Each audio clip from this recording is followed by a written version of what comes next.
In case anyone was interested, I've decided to make a follow-up to the Death Star wall build video in order to show everyone greater detail of what this thing looks like fully assembled. So here it is. The entire project is 12 feet wide by 7.5 feet tall.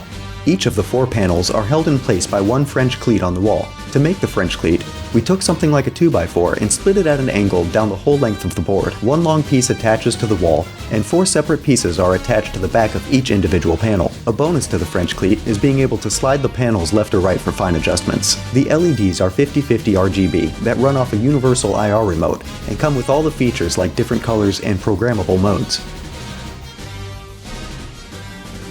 My phone has a slightly better IR blaster, so it works a little smoother.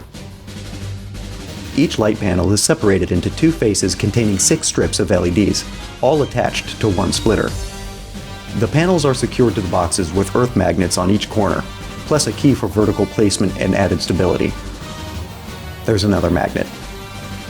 Each strip is connected as direct to the power supply as possible. I'm actually running about 2 3/4 strands off each stock controller only designed to handle 2 strands, so running in series would have given me dropped voltage towards the last lights. The strips go into a splitter, and the splitter is connected to the inside of the light box. There's one of the magnets recessed into the frame. And there's another one. Power runs from the top box into the bottom where they all connect to the controller and power supply, which is then fed out the back and connected to an extension cable or something. A closer look at one of the inert panels, and you can see the sort of screen texture we added turned out really well. Lots of putty and paint were used to achieve the look I wanted. Here's the dowels we cut and attached to look like another vent, with some slight weathering. We added a raked bottom to the opened panel.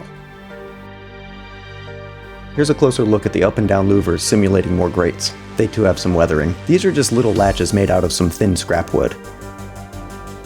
And these latches are cut from the same pieces. Well, as you can see, it's a pretty good size. And yeah, I know a Scout might not make much sense, but you know what makes even less sense?